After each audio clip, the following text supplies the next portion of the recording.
Chapters 1569 50%, 1570 Myriad Self-Immortal Goo, 1571 Luoposil, 1572 Too Late Chapter Start Chapter 1569 50%. Treasure yellow haven.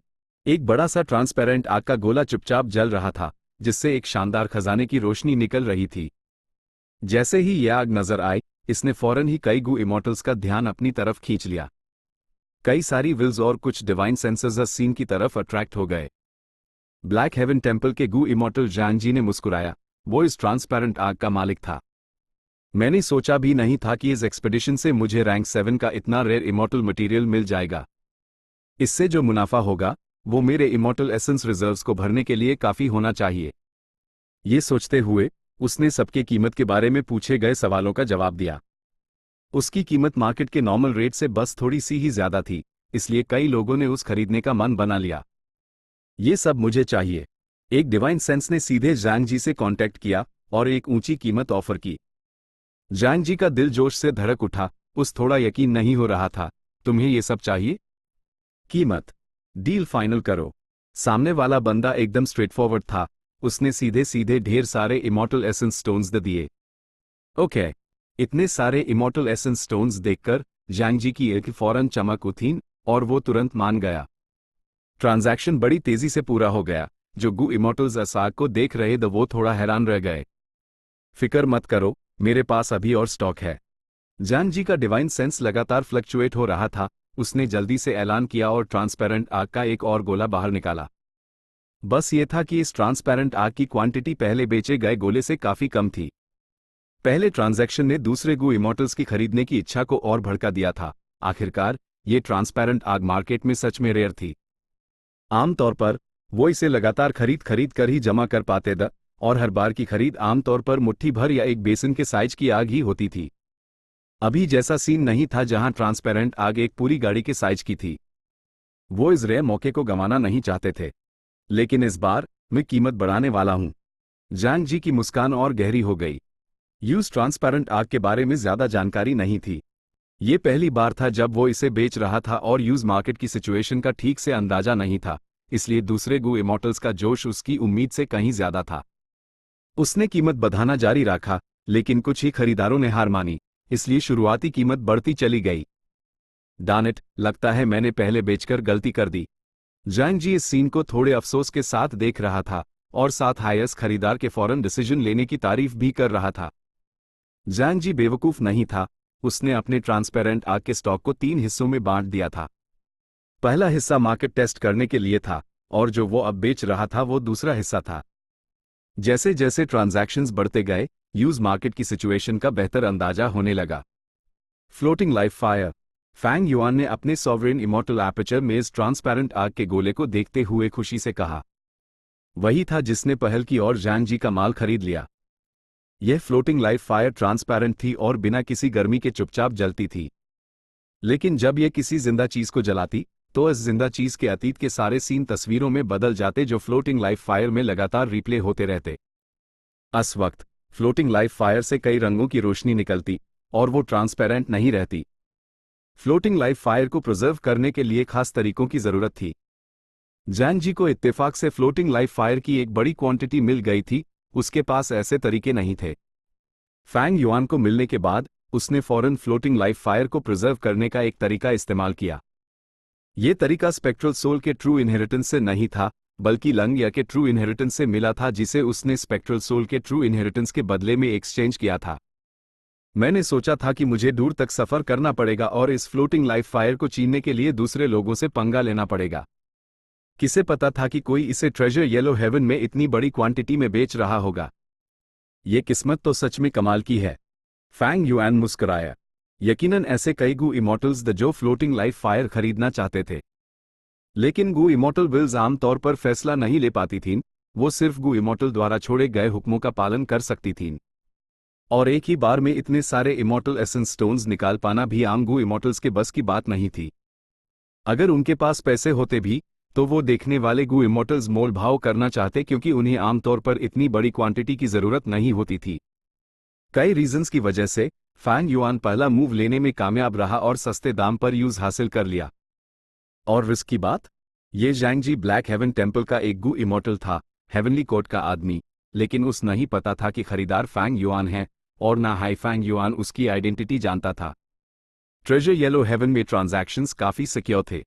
अगर heavenly court इसका इस्तेमाल करके Fang Yuan के खिलाफ साजिश कर सकता था, मतलब उनका इतना गहरा इन्फ्लुएंस ट्रेजर येलो हेवन में भी था, तो फैंग युआन के लिए बेहतर था कि वो सीधे सरेंडर हाई कर दे। कुल मिलाकर इसकी संभावना काफ़ी कम थी। Drinking blade wine, edge Gu, front back divine obstruction needles और फ्लोटिंग लाइफ फायर, ये चारों मेन इमॉर्टल मटेरियल्स जमा हो चुके थे। फैंग युआन को अभी भी कुछ और एज गू खरीदने थे, जो ट्रेजर येलो हेवन से आराम से पूरे हो सकते थे। अगर नहीं, तो उसके पास वेस्टर्न डेजर्ट के सीओ क्लैन में एक चैनल अभी भी बाकी था। बड़े ऊई की बाहर रहने का कोई मतलब नहीं था। फैंग युआन जल्दी से लंग या ब्लेस्ड लैंड वापस लौट गया। इमॉर्टल फॉर्मेशन से गुजरते हुए फैंग युआन लैंग या ब्लेस्ड लैंड में वापस आ गया। पूरा प्रोसेस स्मूथ था, बिना किसी खतरे के। फैंग युआन का वापस आना उम्मीद से काफी पहले था। इसने लंग या लैंड स्पिरिट को बहुत खुश कर दिया। जब तुम वापस आ ही गए हो, तो मेन रिफाइनमेंट की तैयारी करता हूं। लैंग या लैंड स्पिरिट बहुत एक्टिव था। हेवनली कोर्ट का प्रेशर सच में बहुत ज्यादा था। मुझे पहले सुप्रीम एल्डर और बाकी टीम रेसेस के गु इमॉर्टल्स का शुक्रिया अदा करना है, जिन्होंने मुझे इतने सारे इमॉर्टल एसेंस स्टोन्स उधार दिए। फैंग युआन ने शुक्रिया किया। उनकी मदद के बिना फैंग युआन इतनी बड़ी रकम कैसे निकाल पाता? कोई फॉर्मेलिटी की जरूरत नहीं। हम सब एक ही तरफ हैं। तुम्हारे मजबूत होने का मतलब है कि लंग या ब्लेस्ड लैंड और भी सेफ होगा। अगर लैंग या ब्लेस्ड लैंड खतरे में पड़ा, तो अलायंस एग्रीमेंट की वजह से वो लोग भी नहीं बच पाएंगे। लैंग या लैंड स्पिरिट का जवाब सीधा और साफ था। सच में, अभी की सिचुएशन ऐसी थी कि लंग या सेक्ट के साथ साथ स्नोमैन, रॉकमैन और इंकमैन सब एक ही कश्ती में सवार थे। अगर किसी पर भी खतरा आया, तो बाकी लोग बच नहीं पाएंगे। फैंग युआन ने चारों इमॉर्टल मटेरियल्स लैंग या सेक्ट को प्रोसेस करने के लिए दे दिए।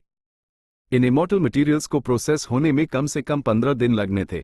इसके स्टेप्स बहुत हाई टीडियस, रिपीटेटिव और कॉम्प्लिकेटेड थे। ये तब था जब लंग या सेक्ट के सारे हेरी मैन गु इमॉर्टल्स अपनी पूरी कोशिश लगा रहे थे। मिरियड सेल्फ इमॉर्टल गु के रेसिपी की श्रेष्ठता इससे देखी जा सकती थी। अपने refinement path quasi supreme grand master attainment के साथ फैंग युआन का मिरियड सेल्फ इमॉर्टल गु का रेसिपी इतना बेहतरीन था कि यह कहा जा सकता था कि यह दुनिया की हदों तक पहुंच गया था, जिसमें सुधार की कोई गुंजाइश ही नहीं बची थी। गु रिफाइनमेंट के जरूरी प्रोसीजर्स को लिमिट तक छोटा कर दिया गया था। कुल मिलाकर 3 थे, जबकि दूसरे प्रोसीजर्स में 10,000 से ज्यादा स्टेप्स थे। उनमें से ज्यादातर इमॉर्टल मटेरियल्स की प्रोसेसिंग थी। फैंग युआन ने इमॉर्टल मटेरियल्स को उनकी सबसे अच्छी स्टेट में प्रोसेस किया, इसमें अपनी ज्यादातर मेहनत लगा दी। भले ही इस वजह से इमॉर्टल मटेरियल्स का खर्च बढ़ गया, उसने जरा भी हिचकिचाया नहीं, क्योंकि ये प्रोसीजर्स वो द जिन्हें गु इमॉर्टल्स कंट्रोल कर सकते थे। जबकि गु रिफाइनमेंट के अन जरूरी स्टेप्स में सिर्फ डाउ मार्क्स के टकराव और आपस में मिलने पर ही निर्भर रहना पड़ता था, गु इमॉर्टल्स इन बदलावों को कंट्रोल नहीं कर सकते थे। इस तरीके से और लंग या सेक्ट की गु रिफाइनमेंट एबिलिटीज की मदद से फैंग युआन के मिरियड सेल्फ इमॉर्टल गु रेसिपी की सक्सेस रेट एक अनबिलीवेबल 50% तक पहुंच गई थी। इसका मतलब था कि फैंग युआन के पास इसे रिफाइन करने में कामयाब या नाकाम होने का बराबर चांस था। 50% सक्सेस रेट सच में बहुत ही खौफनाक था। गु इमॉर्टल्स की बड़ी संख्या तो इस बात से ही खुश हो जाती अगर उनके पास गु रिफाइन करते वक्त 1% भी सक्सेस रेट होता। हालांकि इसका में कारण यह भी था कि फैंग युआन एक refinement path quasi supreme grand master था। दुनिया में कितने refinement path quasi supreme grand masters थे? प्राचीन काल से लेकर अब तक फैंग युआन के लेवल के एक्सपर्ट को उंगलियों पर गिना जा सकता था। जो उसके लेवल से आगे वो पूरे इतिहास में सिर्फ 3 लोग हाई थे। इसके अलावा बहुत ही कम गु इमॉर्टल्स आते जो मल्टीपल पाथ्स कल्टिवेट करते और उनमें से कितने रिफाइनमेंट पाथ कल्टिवेट करते होंगे? दूसरे एंगल से देखा जाए तो ज्यादातर गु इमॉर्टल्स इमॉर्टल गु रिफाइन करने में एमेटर्स हाई थे। ये अजीब ही होता अगर वो गु रिफाइनमेंट की सक्सेस रेट को बढ़ा पाते। असल में फैंग युआन भी, जिसने इसे डिड्यूस किया था, 50% सक्सेस रेट पर थोड़ा हैरान था। लेकिन फिर उसने लॉन्ग हेयर एंसेस्टर के बारे में सोचा। लॉन्ग हेयर एंसेस्टर ने अपनी जिंदगी में कई इमॉर्टल गु रिफाइन किए थे, जिसमें रैंक 7 और रैंक 8 इमॉर्टल गु भी शामिल थे। वो एक refinement path supreme grand master था। अगर उसके पास ऐसी सक्सेस रेट ना होती, तो क्या जायंट सन इमॉर्टल वेनरेबल और थीविंग हेवन डेमन वेनरेबल उसके पास मदद के लिए आते? इसके अलावा मैं इस गू को रिफाइन करने के लिए पूरे लैंग या सेक्ट की ताकत का इस्तेमाल कर रहा हूं। आज के दौर में जब रिफाइनमेंट पाथ अटेनमेंट की तुलना की जाए तो लैंग या सेक्ट बिना किसी शक के नंबर 1 फोर्स होनी चाहिए। इन सब के अलावा तीसरा मेन रीजन मेरी मजबूत किस्मत है। पहला था उसका refinement path quasi supreme grand master attainment level, दूसरा था नंबर 1 रिफाइनमेंट फोर्स की पूरी मदद, और तीसरा था जायंट सुन के ट्रू इनहेरिटेंस से मिली मजबूत किस्मत। तीन बड़े रीजंस मिलकर मिरियड सेल्फ इमॉर्टल गू के रिफाइनमेंट की ये 50% सक्सेस रेट बना रहे थे। मैं आखिरकार इमॉर्टल गू रिफाइन करने के श्राप से मुक्त हो गया। फैंग युआन इतना इमोशनल हो गया कि उसकी आंखों में आंसू आने को थे। वो जानता था कि सबसे इंपॉर्टेंट रीजन उसका refinement path quasi supreme grand master बनना था। बाकी दो रीजंस हेल्पफुल थे, लेकिन वो कम ज्यादा उसके पहले के सारे गू रिफाइनमेंट्स में मौजूद थे। उसकी 50% सक्सेस रेट का नया क्रेडिट अभी भी refinement path quasi supreme grand master attainment को जाता था। और ये तब है जब मैं सिर्फ इमॉर्टल गू रेसिपी को डिड्यूस और मॉडिफाई कर रहा हूं। भविष्य में जब मैं गू रिफाइनमेंट में अपनी फाउंडेशनल स्किल्स की कमी को पूरा कर लूंगा तो मैं खुद रिफाइनमेंट प्रोसेस को संभाल सकता हूं, टैब सक्सेस रेट और भी बढ़ जाएगी। बड़े अफसोस की बात है कि मेरे पास काफी वक्त नहीं है। Chapter 1570 myriad self immortal gu. Lang या blessed land, cloud cover continent. Lang Ya land spirit ने गहरी सांस ली और चिल्लाया, फॉर्मेशन एक्टिवेट। जैसे लाखों मधुमक्खियां नाच और गुनगुना रही हों, refinement path super formation activate हो गया। जल्द ही सफेद सुनहरे रंग की रोशनी की एक बड़ी धारा फूट पड़ी और आसपास के माहौल को भर दिया। फॉर्मेशन में एंटर करो, लैंग या लैंड स्पिरिट ने ऑर्डर दिया और उसी वक्त इमॉर्टल फॉर्मेशन में दाखिल हो गया। इसके बाद 6th hair, 3rd hair, 4th hair, 7th hair और बाकी hairy man Gu immortals formation में एंटर हुए। फैंग युआन एक ऑब्जर्वर की तरह इमॉर्टल फॉर्मेशन के बाहर खड़ा था। वो इस गू रिफाइनमेंट में पर्सनल तौर पर शामिल नहीं था। उसने ये काम लंग या लैंड स्पिरिट और बाकी हेरी मैन गू इमॉर्टल्स को SAUNP दिया था। भले हाई फैंग युआन के पास quasi supreme refinement path attainment level था, वो रिफाइनमेंट के फंडामेंटल्स की प्रैक्टिस के मामले में लंग या सेक्ट के गू इमॉर्टल्स से मुकाबला नहीं कर सकता था। नॉर्मल टाइम में मैं इन गू रिफाइनमेंट में पार्टिसिपेट कर सकता हूं, लेकिन इस बार लंग या लैंड स्पिरिट अस रिफाइनमेंट पाथ इमॉर्टल फॉर्मेशन का इस्तेमाल कर रहा है, जिसे लॉन्ग हेयर एंसेस्टर ने अपने वक्त में खुद बनाया था। यह इमॉर्टल फॉर्मेशन सिर्फ हेरी मैन गू इमॉर्टल्स हाई इस्तेमाल कर सकते हैं।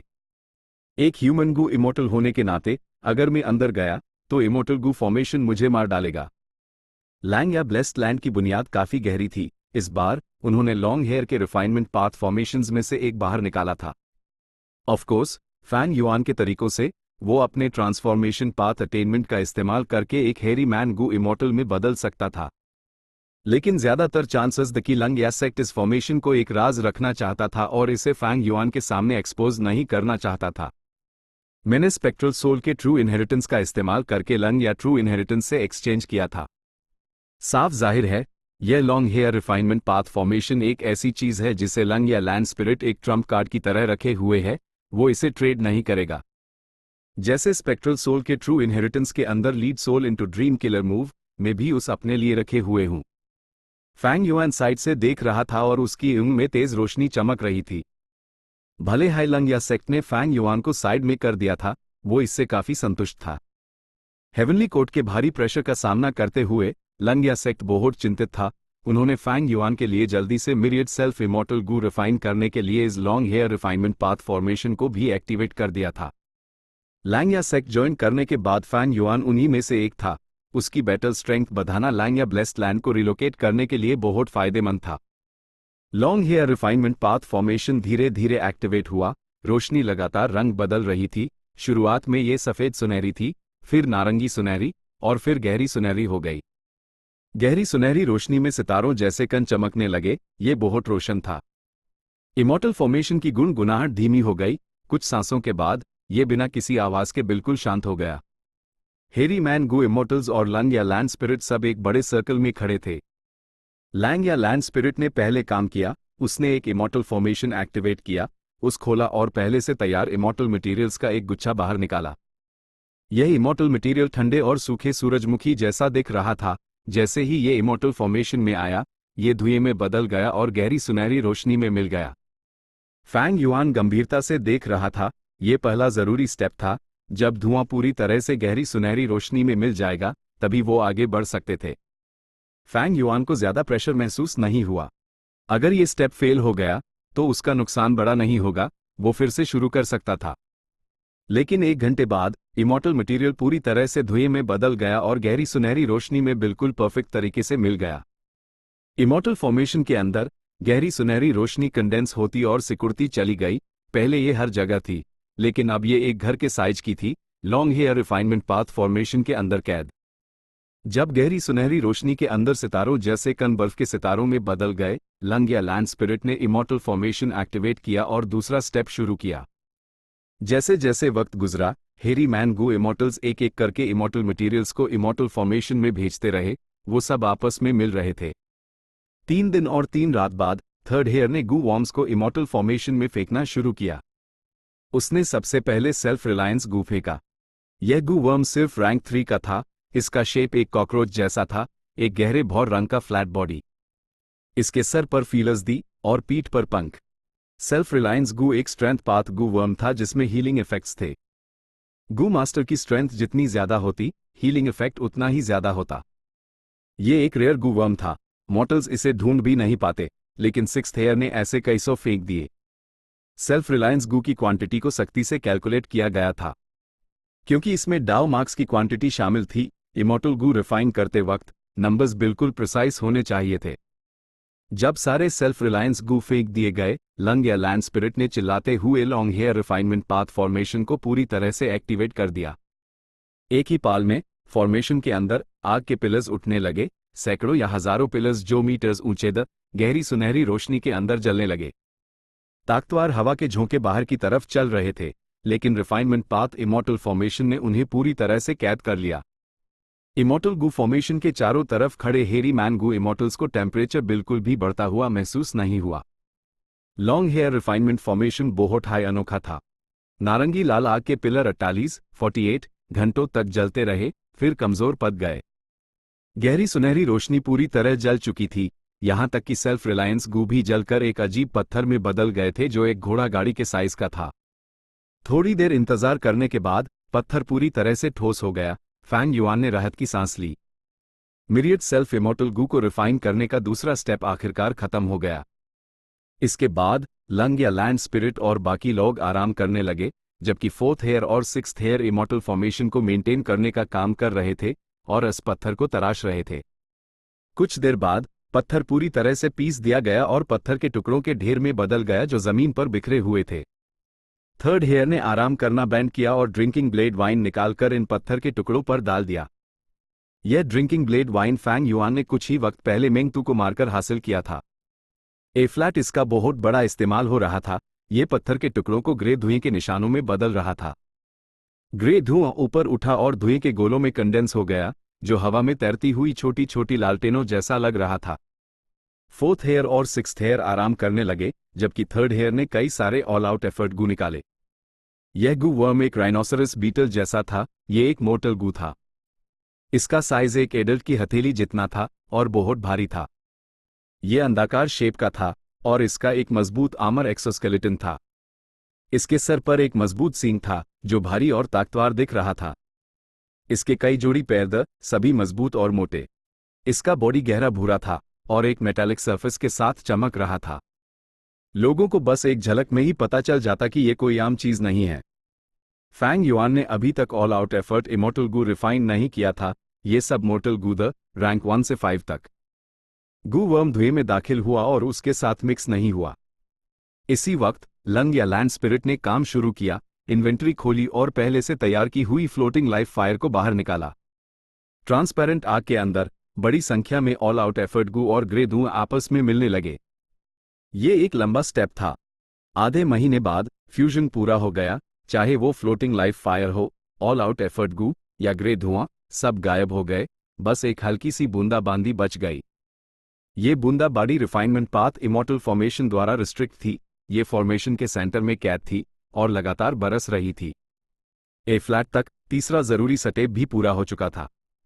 वक्त अब बहुत कीमती था। बूंदाबांदी स्टेबल नहीं थी, ये तेजी से छोटी होती जा रही थी।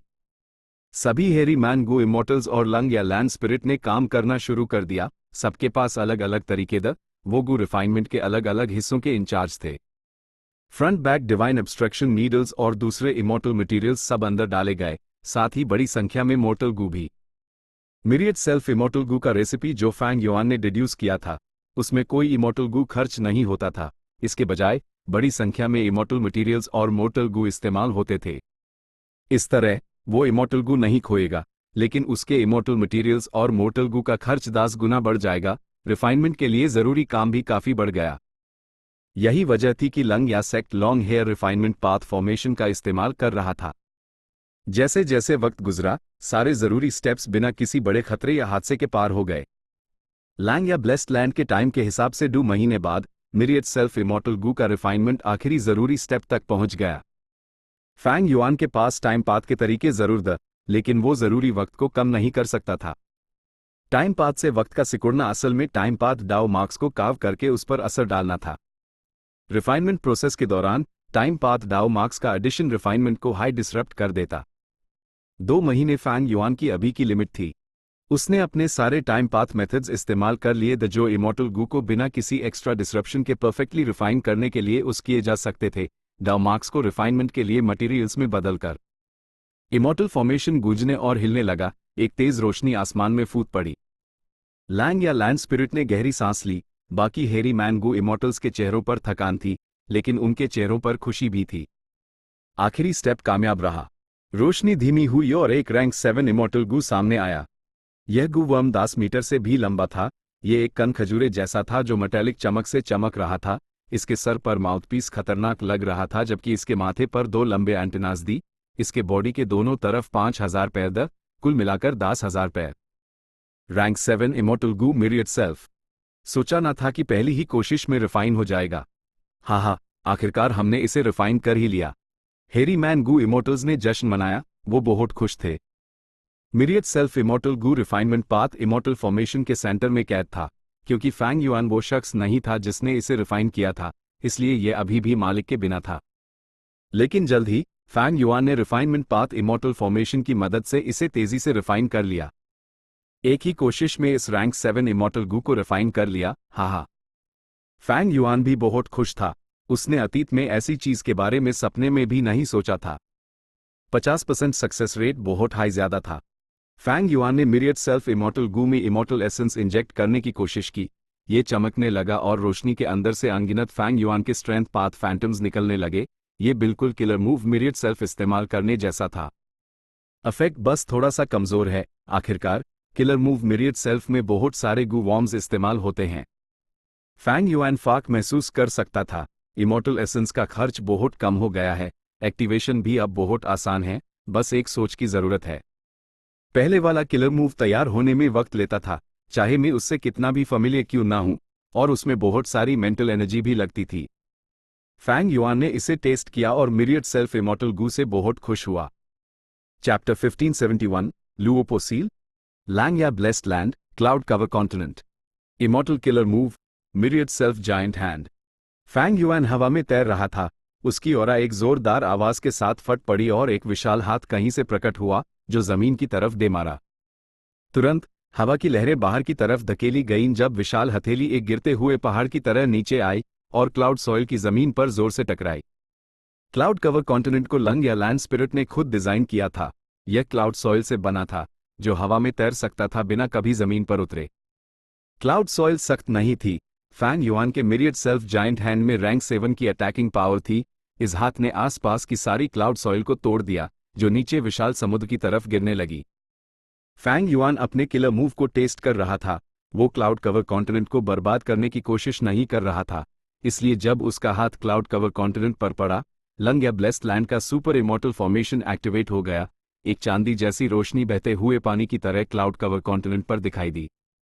मिरियड सेल्फ जायंट हैंड के क्लाउड सॉइल पर पड़ने के बाद चांदी की रोशनी नाश्त हो गई और क्लाउड सॉइल चारों तरफ बिखर गई। आसपास का इलाका पूरी तरह बदल गया। जमीन पर एक बड़ा सा हाथ का निशान बन गया जो कई मीटर गहरा था। फैंग युआन ने सोचा और विशाल हाथ तेजी से गायब हो गया। इफेक्ट देखकर उसने संतुष्टि से सर हिलाया। मिरियड सेल्फ इमोर्टल गू के साथ जायंट हैंड इस्तेमाल करना अब बहुत आसान हो गया है। पहले मिरियड सेल्फ जायंट हैंड इस्तेमाल करने के लिए फैंग युआन को पहले killer move myriad self activate करना पड़ता था और अपने इमॉर्टल एपर्चर में अनगिनत स्ट्रेंथ पाथ फैंटम्स स्टोर करने पड़ते थे। फिर इन स्ट्रेंथ पाथ फैंटम्स का इस्तेमाल करके यूज ग्रुप स्ट्रेंथ गू का इस्तेमाल करके स्ट्रेंथ पाथ जायंट हैंड चलाना पड़ता था। प्रोसेस बहुत टीडियस था। अगर वो अपने इमॉर्टल एपर्चर में स्ट्रेंथ पाथ फैंटम्स स्टोर नहीं करता तो वो एक लाइफ एंड डेथ बैटल में जायंट हैंड इस्तेमाल नहीं कर सकता था। लेकिन स्ट्रेंथ पाथ फैंटम्स को लंबे समय तक स्टोर नहीं किया जा सकता था, वो कुछ समय बाद गायब हो जाते थे और अपने आप हाई डिसइंटीग्रेट हो जाते थे। ये उन लड़ाइयों के लिए इस्तेमाल हो सकता था जिनके लिए वो पहले से तैयार था, लेकिन अनएक्सपेक्टेड सिचुएशंस में या जब उस पर अचानक हमला होता तो मिरियड सेल्फ जायंट हैंड इस्तेमाल नहीं किया जा सकता था। शुक्र है फैंग युआन बहुत हाई होशियार और कॉशियस दिमाग का था। वो हमेशा ऐसी सिचुएशंस पर नजर रखता था, इसलिए वो कभी ऐसी अजीब स्थिति में नहीं फंसा। पहले मिरियड सेल्फ किलर मूव इस्तेमाल करने के लिए self strength immortal Gu, bitter strength Gu, borrow strength Gu, self reliance Gu, refine essence spirit Gu, amplify effect Gu, earth strength Gu, fire, water, wind, lightning strength Gu और अनगिनत दूसरे immortal गू की जरूरत पड़ती थी, लेकिन अब मुझे सिर्फ मिरियड सेल्फ इमॉर्टल गू इस्तेमाल करना है। लेकिन अब मेरे मिरियड सेल्फ जायंट हैंड को सिर्फ मिरियड सेल्फ इमॉर्टल गू की जरूरत है कोर के तौर पर, साथ में कुछ ग्रुप स्ट्रेंथ गू सप्लीमेंट्री इमॉर्टल गू के रूप में। इसमें कुल मिलाकर 30 से कम गू वॉर्म्स की जरूरत है और ये पहले के मुकाबले बहुत सिंपल है। पहले वाला myriad self giant hand app जाहिर है इस्तेमाल के लायक नहीं था।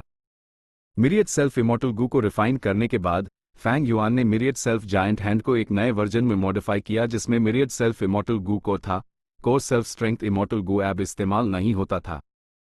इसका मतलब था कि सेल्फ स्ट्रेंथ इमॉर्टल गू को दूसरे कामों में इस्तेमाल किया जा सकता था।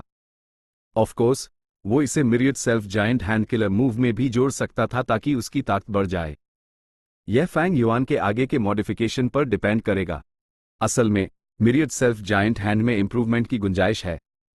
मिसाल के तौर पर अगर स्पीड काफी नहीं है तो मैं इस कमी को दूर करने के लिए मोर्टल गू जोड़ सकता हूं। मेन सोल पाथ इमॉर्टल गू भी जोड़ सकता हूं ताकि जायंट हैंड आत्माओं को भी पकड़ सके। इसके अलावा जायंट हैंड की पावर सिर्फ मेरे स्ट्रेंथ पाथ डाउ मार्क्स से सीमित है, मैं इसे और मजबूत करना जारी रख सकता हूं। अभी जायंट हैंड में रैंक 7 की पावर है, लेकिन ये पीक पर नहीं है। इसका कारण यह है कि मेरे सॉवरन इमॉर्टल बॉडी के स्ट्रेंथ पाथ डाउ मार्क्स इससे ज्यादा पावर को सस्टेन नहीं कर सकते। फैंग युआन ने अभी अभी मिरियड सेल्फ जायंट हैंड को मॉडिफाई करना शुरू किया था। कोर इमॉर्टल गू बदलने के बाद अभी भी इंप्रूवमेंट की बहुत बड़ी गुंजाइश थी। पहले किलर मूव बहुत कॉम्प्लिकेटेड था और बहुत ज्यादा सोच और वक्त खर्च करता था और गू वॉर्म्स जोड़ने से उसकी यूजेबिलिटी कम हो जाती।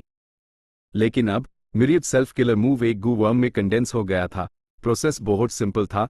वो और मोर्टल गू और इमोर्टल गू जोड़कर एक और भी ताकतवर जायंट हैंड बना सकता था। फैंग युआन की इस बार की प्रैक्टिस सिर्फ स्ट्रेंथ पाथ जायंट हैंड पर नहीं थी, वो लंग या सेक्ट के डिफेंसिव सुपर इमॉर्टल फॉर्मेशन को भी टेस्ट कर रहा था। जब फंग ज्यूगे ने पहले हमला किया था तो यह इमॉर्टल फॉर्मेशन बहुत काम आया था। इसने कई वेरिएंट ह्यूमन गू इमॉर्टल्स की जानें बचाई थीं और लंग या सेक्ट को यूएस मुश्किल हालत से निकलने में भी मदद की थी। फंग ज्यूगे ने इमॉर्टल फॉर्मेशन पर कई बार सेपरेशन सॉन्ग इस्तेमाल किया, लेकिन फैंग युआन ने इसकी उम्मीद की थी और इमॉर्टल फॉर्मेशन को कई लेयर्स में बांट दिया था। फंग ज्यूगे ने कई लेयर्स को अलग किया लेकिन आखिर तक कोर तक नहीं पहुंच पाया। इस बार फैंग युआन ने सिर्फ मिरियड सेल्फ जायंट हैंड को हाई मॉडिफाई नहीं किया, उसने इमॉर्टल फॉर्मेशन को भी मॉडिफाई किया और उसकी रंगे को पूरे लैंग या सेक्ट में फैला दिया। पहले जब strength path giant hand cloud cover continent पर गिरा तो इस इमॉर्टल फॉर्मेशन की वजह से हाई डिस्ट्रक्टिव इफेक्ट कम हुआ था। स्ट्रेंथ पाथ जायंट हैंड को टेस्ट करने के बाद वो ज्यादा इंपॉर्टेंट मामले की तरफ बढ़ा। Immortal killer move reverse flow protection seal. यह किलर मूव फैंग युआन की अपर लिमिट तय करता था, सिर्फ इसके जरिए ही वो रैंक 8 से टक्कर ले सकता था। अभी इस किलर मूव का कोर था हेवन एंड अर्थ का secluded domain reverse flow river, myriad self immortal Gu, perseverance immortal Gu, pulling water immortal Gu और 100 से ज्यादा मॉर्टल गू। भले ही ये मिरियड सेल्फ जायंट हैंड से ज्यादा कॉम्प्लेक्स था, ये पहले वाले रिवर्स फ्लो प्रोटेक्शन सील से कहीं ज्यादा सिंपल था। किलर मूव को सिंप्लीफाई करने के बाद एक्टिवेशन की सक्सेस रेट तेजी से बढ़ गई, अब ये बैटल में ज्यादा यूजेबल था। ग्रीन गोस्ट डेजर्ट की लड़ाई के दौरान मुझ पर अचानक हमला हुआ और मैं वक्त पर रिवर्स फ्लो प्रोटेक्शन सील इस्तेमाल नहीं कर पाया। ए फ्लैट एक्टिवेशन का टाइम काफी कम हो गया है, मुझे ज्यादातर हमलों से निपटने में सक्षम होना चाहिए। हालांकि मैं अब रिवर्स फ्लो प्रोटेक्शन सील के मॉडिफिकेशंस को छिपाकर एक जाल नहीं बिछा सकता। जो ट्रिक मैंने थंडर गोस्ट ट्रू मोनार्क पर इस्तेमाल की थी, वो सिर्फ एक बार ही काम करती है। फैंग युआन को इस बात का अफसोस हुआ। Reverse flow protection seal killer move अब मिरियड सेल्फ इमॉर्टल गू की वजह से इस्तेमाल करना काफी आसान हो गया था, लेकिन यह फैंग युआन की अभी की लिमिट थी और इमॉर्टल गू जोड़ना मुश्किल होगा।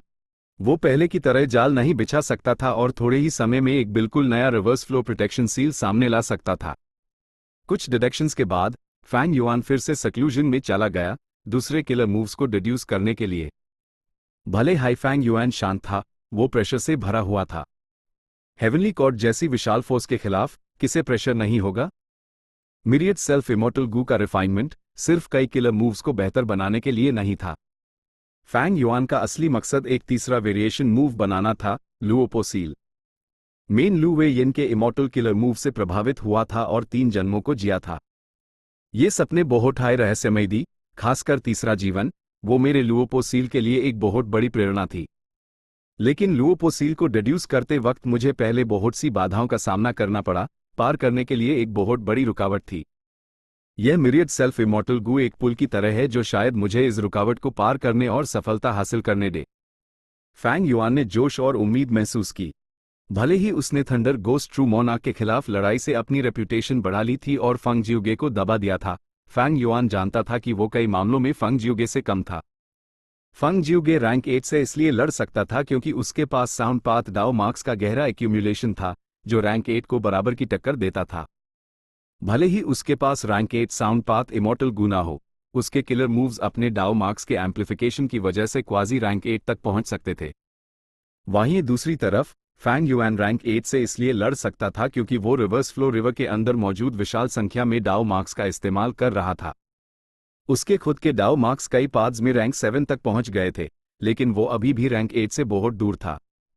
भले ही वो सिटी वेल के अंदर के ब्लेस्ड लैंड्स को अनेक्स कर ले, वो तब भी रैंक 8 से बहुत दूर रहेगा। फैंग युआन टैलेंट में फंग जियोगे से कम नहीं था। फंग जियोगे ने असिमुलेशन विंड सॉन्ग बनाकर एक अनोखा काम किया था।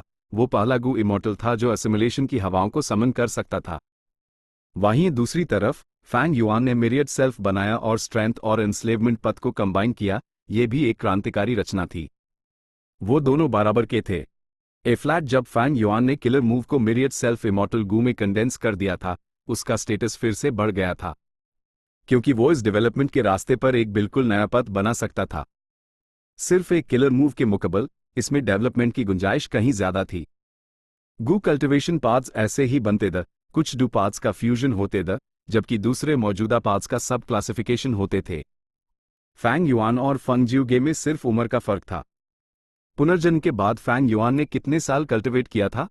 फंग जियोगे पहले ही सैकड़ों साल जी चुका था। फैंग युआन ने 50 साल की उम्र से पहले ही ऐसी उपलब्धियां हासिल कर ली थीं। ये बहुत हाई रेट था कि वो फंग जियोगे की बराबरी कर सके। आम लोगों के मुकाबले वो बस एक मॉन्स्टर था। उसका कल्टिवेशन लेवल एक अविश्वसनीय दर से बढ़ रहा था। इसका आमतौर पर आकलन नहीं किया जा सकता था। आखिरकार फैंग युआन के पुनर्जन्म के बहुत बड़े फायदे थे। और सच तो ये था, फैंग युआन का अपना डाओ मार्क एक्यूमुलेशन काफी हाई था। लेकिन अब हेवंस विल उसके खिलाफ थी और उसकी ट्रिब्यूलेशंस को कमजोर बना रही थी ताकि वो डाओ मार्क्स हासिल न कर सके। इमॉर्टल एपिचेस को अनेक्स करना एक तरीका था, लेकिन अपर एक्सट्रीम हेवनली ईगल अभी तक उसके पास वापस नहीं आया था, जबकि दूसरे तरीकों के लिए स्पेसिफिक इमॉर्टल गू की जरूरत थी और उन्हें रिफाइन करना मुश्किल था। फूड पाथ के मेथड्स जैसे स्नैक इमॉर्टल गू को किलर मूव ईट स्ट्रेंथ के लिए इस्तेमाल किया जा सकता था, लेकिन डाओ मार्क्स बढ़ाने की यह एफिशिएंसी बहुत कम थी। जब तक घास उगती है, घोड़ा भूखा मरता है। फैंग युआन ने स्वाभाविक रूप से अपना ध्यान हेवन एंड अर्थ के सक्लूडेड डोमेन्स पर लगाया। फैंग युआन के पास हेवन एंड अर्थ के काफी सारे सक्लूडेड डोमेन्स थे। Luopo valley, Danghe mountain, reverse flow river, city well, कुल मिलाकर 4 secluded domains of heaven and earth. उनमें से रिवर्स फ्लो रिवर पहले हाई रिवर्स फ्लो प्रोटेक्शन सील के लिए इस्तेमाल हो चुका था, जिसने फैंग युआन को रैंक 8 एग्जिस्टेंसेस से लड़ने की अनुमति दी। डांगहे माउंटेन पहले ही बर्बाद हो चुका था और अभी भी रिपेयर हो रहा था। सिटी वेल वेरिएंट ह्यूमंस को पालने के लिए जरूरी था, और रूल पथ के मामले में फैंग युआन के पास कमी थी। सबसे आदर्श टारगेट था लुओपो वैली। फैंग युआन का सोल पाथ अटेनमेंट लेवल साधारण था, लेकिन उसके पास स्पेक्ट्रल सोल का ट्रू इनहेरिटेंस था, इस दुनिया का नंबर 1 सोल पाथ इनहेरिटेंस, इससे कोई इंकार नहीं कर सकता था। इस बुनियाद पर 7 हाई एस प्रेरणा के जो फैंग युआन ने 3 जन्मों के ट्रायल से हासिल की थी, और 7 हाई मिरियड सेल्फ इमॉर्टल गू के साथ। अगर मैं इसमें लाइट ऑफ विजडम भी जोड़ दूं, तो मुझे लुओपो सील डिड्यूस करने में सफलता मिल जानी चाहिए, है ना? फैंग युआन ने सोचा। चैप्टर 1572। बहुत देर हो गई, वक्त तेजी से गुजरा, आधा महीना बीत गया। इस दिन फैंग युआन क्लाउड सिटी से बाहर उड़ा, लंग या ब्लेस्ड लैंड के चारों तरफ का इमॉर्टल फॉर्मेशन एक्टिवेट हुआ और सुनहरी रोशनी से फूट पड़ा, जिसने फैंग युआन को घेर लिया। सुनहरी रोशनी चमकी और फैंग युआन वहीं से गायब हो गया। जब वो दोबारा दिखा, तो वो 1000 ली दूर एक सुनसान जगह पर था। इन दिनों फैंग युआन ने सुपर इमॉर्टल फॉर्मेशन को फिर से मॉडिफाई किया था। अब उसमें दूसरे लोगों को टेलीपोर्ट करने की शक्ति थी। क्योंकि पहले जब फंग जियोगे ने हेरी मेन पर हमला किया और उन्हें मार डाला, लंग या लैंड स्पिरिट दुखी तो था पर मजबूर था। लैंग या लैंड स्पिरिट ने इस दर्दनाक सबक को याद रखा। Myriad self immortal gu refine करने के बाद उसने फैंग युआन को यह मॉडिफिकेशन सुझाया। लैंग या सेक्ट ने फैंग युआन को myriad self immortal gu refine करने में मदद की। इस प्रोसेस में लॉन्ग हेयर गू रिफाइनमेंट इमॉर्टल फॉर्मेशन का इस्तेमाल किया। फैंग युआन को भी बदले में उनकी इच्छा के अनुसार इमॉर्टल फॉर्मेशन को मॉडिफाई करना ही था। फैंग युआन का फॉर्मेशन पाथ अटेनमेंट लेवल असाधारण था। लाइट ऑफ विजडम की मदद से उसने इमॉर्टल फॉर्मेशन का मॉडिफिकेशन बहुत पहले ही पूरा कर लिया था। एक खाली जगह पर पहुंचकर फैंग युआन ने गहरी सांस ली और अपने किलर मूव की प्रैक्टिस शुरू कर दी। इमॉर्टल किलर मूव एम्परर यामा। पाल भर में उसका रूप बदल गया, वो लंबा और मैजेस्टिकल हो गया। उसने एक मुकुट पहना और उसका चेहरा धुंधला हो गया, वो रहस्यमय बन गया। उसके शाही चोगे पर भूत और राक्षसों की कढ़ाई थी। उनकी संख्या अब पहले जैसी नहीं थी, अब 1000 से ज्यादा थे। यह फैंग युआन के हाल ही के कल्टीवेशन का नतीजा था। Immortal killer move soul explosion. Fang Yuan ने अपनी उंगली हिलाई और काला धुआं बाहर निकला, जो अपने रास्ते में आने वाली हर चीज को नष्ट कर रहा था। लेकिन इमॉर्टल फॉर्मेशन के प्रोटेक्शन की वजह से क्लाउड कवर कॉन्टिनेंट चांदी की रोशनी में चमक उठा। इसने सोल एक्सप्लोजन की शक्ति से काफी हद तक बचाव किया। लेकिन इसके बावजूद रैंक 7 के पीक का एक किलर मूव चांदी की रोशनी से डिफेंड नहीं किया जा सकता था। एक के बाद एक धमाकों के बाद फैंग युआन के आसपास का इलाका तबाह हो गया। क्लाउड सॉइल बिखर गई और कैली के एरिया में बड़ी बड़ी दरारें पड़ गईं। काला धुआं छत गया, सोल एक्सप्लोजन खत्म हो गया और फैंग युआन के शाही चोगे से एक यामा चाइल्ड मॉन्स्टर गायब हो गया। कुछ सांसों के बाद वो ऐसे फीका पड़ गया जैसे कभी था ही नहीं। यह सोल एक्सप्लोजन इस्तेमाल करने की कीमत थी। फैंग युआन ने इस खर्च की परवाह नहीं की। इस पर सोच विचार करने के बाद उसकी उंगली में चमक आ गई। इमॉर्टल किलर मूव यामा बैटलफील्ड। वुश। तेज हवा चली और दुनिया के रंग बदल गए। 3 पलक झपकते ही आसपास का एक बड़ा इलाका फैंग युआन के इमॉर्टल बैटलफील्ड से घिर गया। वो जगह बाहरी दुनिया से पूरी तरह अलग हो गई। इस बैटलफील्ड किलर मूव के अंदर आसपास का माहौल हल्का हरा और पीला था। दृष्टि धुंधली थी जैसे कोहरा हो। काली हवाएं चली, जिससे रोने जैसी आवाजें आ रही थीं। ये डरावना और ठंडा था। फैंग युआन ने यामा चिल्ड्रन को छोड़ दिया। ये राक्षस खिलखिलाए और यामा बैटलफील्ड में आजादी से उड़ने लगे। उनकी शक्ति बढ़ गई थी, वो पानी में मछली जैसे थे। कुछ टेस्टिंग के बाद फैंग युआन ने सारे यामा चिल्ड्रन को स्टोर कर लिया और यामा बैटलफील्ड का इस्तेमाल बैंड कर दिया। आसमान फिर से साफ हो गया और वो लंग या ब्लेस्ड लैंड में वापस लौट आया। यामा बैटलफील्ड वो सबसे बड़ी उपलब्धि थी जो फैंग युआन ने इस सक्लूडेड कल्टिवेशन में हासिल की थी। पहले फैंग युआन ने immortal battlefield killer move purple star broken life deduce किया था। ये विजडम पाथ इमॉर्टल गू का इस्तेमाल करके सेटअप किया गया था जो पर्पल माउंटेन ट्रू मोनार्क ने छोड़े द। फैंग युआन ने इसका इस्तेमाल यू छन और कीन बायहे को मारने के लिए किया था। लेकिन purple star broken life immortal battlefield का फायदा खुद को छिपाने और बाहरी दुनिया से अलग करने का इफेक्ट था। कमजोरी ये थी कि इसे सेटअप करने में वक्त लगता था, अक्सर पहले से तैयारी की जरूरत पड़ती थी। और गू इमॉर्टल्स बेवकूफ नहीं थे। अगर कोई इसे लड़ाई में इस्तेमाल करने की कोशिश करता तो वो सेटअप होने से पहले ही भाग जाते। यामा बैटलफील्ड को फैंग युआन ने अपनी सिचुएशन को ध्यान में रखते हुए बनाया था, स्पेक्ट्रल सोल के ट्रू इनहेरिटेंस में रिकॉर्ड किए गए कई बैटलफील्ड किलर मूव्स का इस्तेमाल करके। यामा बैटलफील्ड छिपने और बाहरी दुनिया से अलग करने के मामले में पर्पल स्टार ब्रोकन लाइफ से कम था। इसका फायदा यह था कि इसे एक्टिवेट करने में सिर्फ 3 पलक झपकने का वक्त लगता था। भले ही इस दौरान फैंग युआन भी हिल नहीं सकता था, इसे लड़ाई में जल्दी इस्तेमाल किया जा सकता था। इन 3 पलक झपकने के टाइम में जब तक फैंग युआन मौका पकड़ सकता और अपने दुश्मनों को चौंका सकता, वो भाग नहीं पाते। यमा बैटलफील्ड से घिर जाने के बाद फैंग युआन का फायदा बहुत बड़ा हो जाता। अभी मैं दुश्मनों को रुकने और अपनी जान गंवाने पर मजबूर कर सकता हूं अगर वो रैंक 6 या 7 के हैं। फैंग युआन ने आ भरी। गू इमोर्टल्स को हराना आसान था, लेकिन पकड़ना या मारना मुश्किल होगा। पहला, भागने के अनगिनत तरीके। गू इमोर्टल्स सारी संभावनाओं से निपट नहीं सकते थे, कुछ भागने के तरीके असरदार होते हाई थे। दूसरा, फैंग युआन अकेले लड़ रहा था और हेवनली कोर्ट और लॉन्जेविटी हेवन उसके पीछे। उस अपने दुश्मनों को कम समय में हराना था, इसलिए पहले फैंग युआन ओपोनेंट्स चुनते वक्त बहुत सतर्क रहता था। अगर मेंग तू के पास एक इमॉर्टल बैटलफील्ड ना होता जो उस और उसके दुश्मनों दोनों को ऑटम ब्लेड प्लेन में फंसा सकता, तो फैंग युआन ऐसे शख्स से लड़ना ही नहीं चाहता। एक बार यामा बैटलफील्ड पूरा हो गया, फैंग युआन ने अपने दूसरे मेथड के बारे में सोचा, ग्रेट थीफ गोस्ट हैंड। उसका theft path attainment level great grandmaster पर था। ग्रेट थीफ इमॉर्टल गू और गोस्टली कंसीलमेंट को किलर मूव के कोर के रूप में इस्तेमाल करके वो great thief ghost hand deduce कर सकता था जो रैंक 8 इमॉर्टल गू चुरा सकता था। इस मूव को फैंग युआन ने मॉडिफाई किया और ये और भी इफेक्टिव हो गया। ये 2 बार इस्तेमाल हुआ, लेकिन रैंक 8 इमॉर्टल गू सोल बीस्ट टोकन साथ हाई रैंक 7 इमॉर्टल गू ब्लेडुइंग को चुराने में कामयाब रहा। सिचुएशन तेजी से पलट गई जब मेंगतू ने ये गू खोया, जिसके कारण वो हार गया। पहले, main great thief ghost hand का ज्यादा इस्तेमाल नहीं कर सकता था ताकि मेरी आइडेंटिटी लीक ना हो। अगर इन्फॉर्मेशन बाहर निकल जाती तो दूसरे लोग ज्यादा अलर्ट हो जाते और वो मेरे ग्रेट थीफ गोस्ट हैंड को डिड्यूस करने की कोशिश करते। ग्रीन गोस्ट डेजर्ट में मेरी अरेंजमेंट्स का भी पता चल जाता। ए फ्लैट यमा बैटलफील्ड के साथ मैं अपने दुश्मनों को फंसा सकता हूं और इमोर्टल गू चुराने के लिए ग्रेट थीफ गोस्ट हैंड का इस्तेमाल जारी रख सकता हूं। दुश्मनों के भागने के चांसेस बहुत कम हैं, मैं उन्हें मार कर लूट सकता हूं अपने कल्टिवेशन रिसोर्सेज जमा करने के लिए। फैंग युआन की ईद में एक बेरहम रोशनी चमकी, उसके अंदर गहरा कातिलाना इरादा जमा हो रहा था। यमा बैटलफील्ड के साथ वो दुश्मनों को मारकर गू चुराने और उनके एपेचेस को अनेक्स करके डाउ मार्क्स हासिल करने के खूनी रास्ते पर चलना शुरू कर सकता था। फैंग युआन को बेगुनाह लोगों को मारने में कोई हिचकिचाहट नहीं थी, उसको कोई पछतावा या आत्मग्लानि महसूस नहीं होती थी। फैंग युआन ने अपने होलियों पर जीभ फेरी और सर हिलाया। बड़े अफसोस की बात है, अभी वो वक्त नहीं आया है।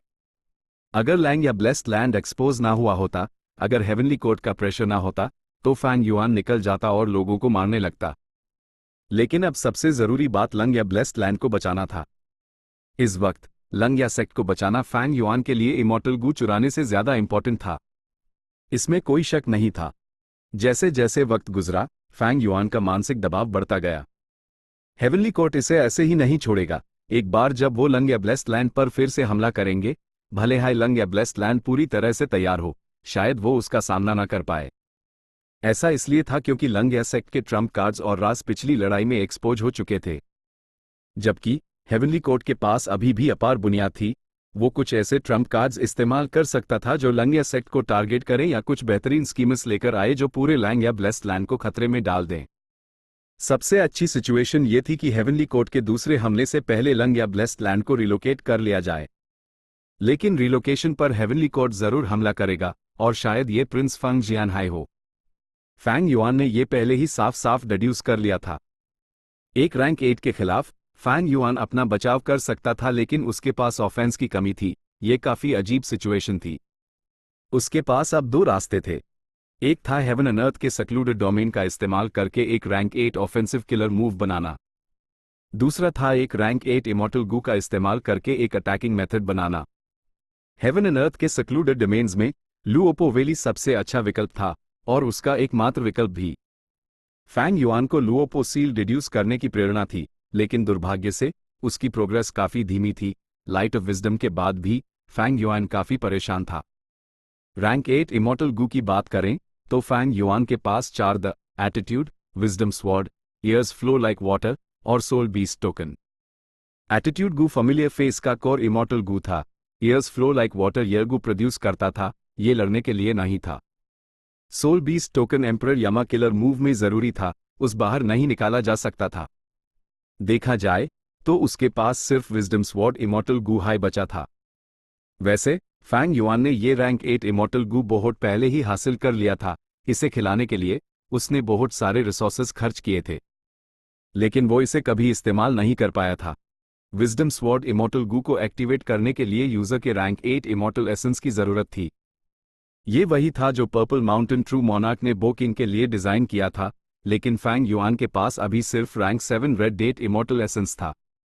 ये एक नियम था जिसे बदला नहीं जा सकता था, और असल में ज्यादातर रैंक 8 इमॉर्टल गू रैंक 8 इमॉर्टल एसेंस हाई इस्तेमाल करते द फैंग युआन के बाकी 3 गो एक्सेप्शंस थे। एटीट्यूड गू मेंटल एनर्जी इस्तेमाल करता था। एयर्स फ्लो लाइक वाटर किसी भी रैंक का इमॉर्टल एसेंस इस्तेमाल कर सकता था, लेकिन उसकी शक्ति इस्तेमाल किए गए एसेंस पर निर्भर करती थी। सोल बीस्ट टोकन यूजर की सोल फाउंडेशन खर्च करता था, और सिर्फ उनकी एक्टिवेशन रिक्वायरमेंट्स को देखा जाए तो तीनों इमॉर्टल गू रैंक 8 इमॉर्टल गू में टॉप टियर थे। सोचा जाए तो भले हाई फैंग युआन के पास कई इमॉर्टल गू और इनहेरिटेंसेस दी, उसके रैंक 8 ऑफेंसिव किलर मूव के लिए अभी भी लुओपो वैली की जरूरत थी। मैंने पहले रिवर्स फ्लो प्रोटेक्शन सील इसलिए डिड्यूस कर पाया था क्योंकि मेरे पास वाटरपाथ ग्रैंडमास्टर अटेनमेंट लेवल था। इस बार लुओपो सील डिड्यूस करने के लिए मेरा सोल पथ सिर्फ मास्टर लेवल का है, एक बहुत बड़ी रुकावट है। फैंग युआन के पास कई पाथ्स में ग्रैंडमास्टर अटेनमेंट लेवल था। उसका थेफ्ट पाथ और रिफाइनमेंट पाथ क्रमशः ग्रेट ग्रैंडमास्टर और क्वाजी सुप्रीम ग्रैंडमास्टर द, लेकिन वो उन्हें अपने सोल पथ में ट्रांसफर नहीं कर सकता था। उसका सोल पथ सिर्फ मास्टर अटेनमेंट लेवल पर था। लेकिन मेरे पास लाइट ऑफ विजडम है, भले हाई प्रोग्रेस धीमी है, मैं धीरे धीरे अपना रास्ता बना है लूंगा। सबसे बड़ी समस्या अब वक्त की है, मैं उम्मीद करता हूं कि मैं कर पाऊंगा। हम इसी समय दुनिया हिलने लगी, एक विशाल काला स्पाइरल कहीं से प्रकट हुआ। Oh no! फैंग युआन का चेहरा बदल गया। उसने पहचान लिया कि इस काले स्पाइरल का सोर्स वो डाउ मार्क्स द जो फंग जियोगे ने छोड़े थे। फैंग युआन ने इन डाउ मार्क्स की जांच बहुत पहले ही कर ली थी, लंग या लैंड स्पिरिट ने भी वही किया था। दोनों को लगा कि ये एक ट्रैकिंग मेथड था जिससे छुटकारा पाना मुश्किल था। लेकिन अब लंग या ब्लेस्ड लैंड बाहरी दुनिया से अलग था, इन डाउ मार्क्स से कोई खतरा नहीं था। लेकिन ये सोचना कि बिना किसी के कंट्रोल किए और इमॉर्टल एसेंस डाले, यह डाउ मार्क्स असल में एक काले स्पाइरल में इकट्ठा हो गए। इसे तोड़ दूं! फैंग युआन चिल्लाया। लंग या लैंड स्पिरिट ने भी उसी समय वही आदेश दिया। फैंग युआन द्वारा मॉडिफाई किया गया डिफेंसिव फॉर्मेशन तुरंत एक्टिवेट हो गया। लेकिन उसी समय काले स्पाइरल से 4 सितारों की रोशनी की किरणें निकली। एक जोरदार आवाज के साथ काला स्पाइरल गायब हो गया। सितारों की रोशनी फीकी पड़ी और 4 गो इमॉर्टल्स प्रकट हुए। फंग जियोगे, चेन यी और थंडर गोस्ट ट्रू मोनार्क मौजूद थे। उनकी लीडर एक महिला इमॉर्टल थी।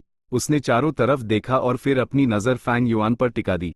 वो मुस्कुराई, फैंग युआन, आखिरकार मैंने तुम्हें पकड़ ही लिया। यह हेवनली कोर्ट की वाटामान लीडर थी, number 1 wisdom path gu immortal, fairy इजी वे। Chapter and.